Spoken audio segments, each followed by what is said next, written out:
ఒక సాధారణంగా టీవీ సెలబ్రిటీగా ఎవరికి పెద్దగా గుర్తింపు లేని స్థానంలో బిగ్ బాస్ సీజన్ 2కి అడుగుపెట్టాడు కౌశల్. ఆ తర్వాత 2-3 వారాలు సాధారణంగా గడిచినప్పటికీ కూడా మూడో వారం నుంచి ఒక పెద్ద స్టార్ సెలబ్రిటీ అయిపోవడమే కాదు, కౌశల్ ఆర్మీ పేరిట తమ అభిమానులు ఒక పెద్ద గ్రూప్స్ని, వాట్సాప్ గ్రూప్స్ని, ఫేస్బుక్ పేజెస్ని క్రియేట్ చేసేసి మొత్తం అంతా కూడా కౌశల్ ఆర్మీమయం చేసేసారు. ఇదంతా కూడా కౌశల్ బిగ్ బాస్ సీజన్ 2లో తను ఆడిన గేమ్ ఒక పర్యవసానం అని చెప్పుకోవచ్చు. ఇక విషయంలోకి వెళ్తే తర్వాత బ్రహ్మరథం పట్టారు కౌశల్కి. కౌశల్ ఇంకా ఏ స్థాయికి వెళ్ళిపోయాడంటే బిగ్ బాస్ సీజన్ 2 అలాగే హోస్ట్ చేసిన నాని వీళ్ళందరినీ కూడా శాసించే రేంజ్కి వెళ్ళిపోయాడు. ఇక ఆ బిగ్ బాస్ సీజన్ 2 పిలక మొత్తం కౌశల్ చేతిలోనే ఉందని చెప్పుకోవచ్చు. దాదాపుగా 6వ వారంలోనే బిగ్ బాస్ సీజన్ 2 విన్నర్ ఎవరు అనేది ఖారరైపోయింది. ఇక విషయంలోకి వెళ్తే బిగ్ బాస్ సీజన్ 2లో విజేతగా నిలిచిన తర్వాత 50 లక్షల రూపాయల ప్రైజ్ మనీ వచ్చింది కౌశల్కి. అది కాస్త తను అందరి ముందు ఇది మా అమ్మగారికి జ్ఞాపకార్థంగా క్యాన్సర్ పేషెంట్స్కి నేను విరాళంగా ఇద్దామనుకుంటున్నానని, తన తల్లి క్యాన్సర్తో మరణించడంతో ఆ రకంగా తను విరాళంగా ఇద్దామని చెప్పాడు. కానీ ఇప్పుడు బిగ్ బాస్ సీజన్ 2 అయిపోయి దాదాపుగా 8 నెలలు అయిపోతుంది. అయినప్పటికీ కూడా ఏ రకంగానూ ఆ సేవా కార్యక్రమాలు చేపట్టలేదు కౌశల్.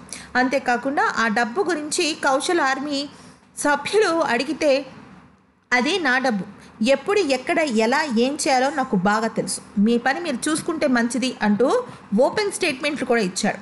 ఇక విషయాల్లోకి వస్తే కౌశల్ ఆర్మీ ఫౌండర్ అయిన ఇమామ్ మీడియా ముందుకు వచ్చి కౌశల్ గురించి నిజస్వరూపాన్ని బయటపెట్టారు. అసలు కౌశల్ అంటే మనీ అని, మనీ అంటే కౌశల్ అని చెప్పుకుంటూ వచ్చారు. ఏదైనా సరే నాకెంత వస్తుంది, నాకేమిస్తారు అనే రకమే కానీ ఫ్యాన్స్ కోసం ఇప్పటి వరకు ఒక్క పని కూడా చేయలేదని చెప్పుకుంటూ వచ్చారు.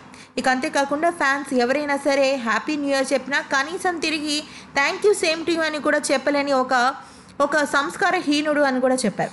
ఇక ముఖ్యమైన విషయం ఏంటి అంటే డబ్బు విషయంలో మాత్రం కౌశల్ మొత్తం కూడా ఫ్యాన్స్ మీద పడిపోయాడు. అంటే కౌశల్ ఆర్మీ మీదే డిపెండ్ అయ్యాడని చెప్పాడు. అంటే ఉదాహరణకి కౌశల్ వైజాగ్ వెళ్ళాడు అనుకోండి, అక్కడ ఫ్లైట్ టికెట్స్, రూమ్ బుక్ చేసేందుకు రూము, ఆ తర్వాత తనకి తిరగడానికి కారు, అక్కడి నుంచి మళ్ళీ కుటుంబానికి మొత్తం ఎంజాయ్మెంట్ అంతా కూడా కౌశల్ ఆర్మీ అభిమానులే ఖర్చు పెట్టినట్టుగా వాళ్ళు మొత్తం బ్యాంక్ స్టేట్మెంట్ల దగ్గర నుంచి చూపించారు. మరొక విషయం ఏంటి అంటే కౌశల్ ఒకవేళ కనుక ఎవరైనా సరే అభిమానులు ఖర్చు పెట్టకపోతే, అంటే వాళ్ళు కూడా సాధారణమైన మనుషులే కాబట్టి వాళ్ళు క్రెడిట్ కార్డుని యూజ్ చేసి బైకులు అమ్ముకుని, అలాగే బైక్ తాకట్టు పెట్టి వేరే ఏదేదో పనులు చేసి డబ్బులు తీసుకొచ్చి కౌశల్కి అభిమానంతో ఇస్తే ఏదో ఇవ్వాలి కదా, హక్కు ఉంది కదా అన్నట్టు ప్రవర్తించేవాడే కానీ కనీసం అయ్యో థ్యాంక్స్ అని కూడా చెప్పేవాడు కాదు అంటూ కౌశల్ ఆర్మీ సభ్యులు ఆరోపించారు. అంతేకాకుండా దీన్ని ప్రూఫ్స్తో సహా బయటపెట్టడానికి అన్ని రకాల సాక్ష్యాధారాలు తీసుకొచ్చాడు ఫౌండర్ ఇమామ్. అంతేకాకుండా విక్రమ్ అనే ఒక గొప్ప వ్యక్తి ఉన్నాడు. అంటే ఈ ఆర్మీని తనే స్థాపించాడు. నిజానికి ఈ ఆర్మీకి అలాగే కౌశల్కి ఎటువంటి సంబంధం లేదు. ఈ ఆర్మీ అనేది ఎవరు అంటే కౌశల్ ఒక బిగ్ బాస్ పర్ఫార్మెన్స్ని ఇష్టపడి ఇలాంటి వ్యక్తికి కొంతమంది అభిమానులు ఉండొచ్చు అంటూ ఒక గ్రూప్ని, వాట్సాప్ స్టేటస్ని క్రియేట్ చేశారు. దాన్ని కాస్త ఇప్పుడు కౌశల్ బిగ్ బాస్ సీజన్ 2 నుంచి బయటకు వచ్చిన తర్వాత తన ఆధీనంలోకి తీసేసుకున్నాడు. ఇప్పుడు ఒక్క మాటలో చెప్పాలి అంటే కౌశల్ ఏ రకంగానూ డబ్బు ఖర్చు పెట్టలేదు. అంతేకాకుండా ఎవరైనా సరే కౌశల్ ఆర్మీకి సంబంధించిన సభ్యులు ఉంటే వాళ్ళని డబ్బులు అడుగుతాడే తప్ప డబ్బులు ఇవ్వకపోతే వాళ్ళ మొహం కేసి కూడా చూడడు. అది ఫైనల్గా కౌశల్ గురించి చెప్పిన వ్యాఖ్యలు కౌశల్ ఆర్మీ సభ్యులు.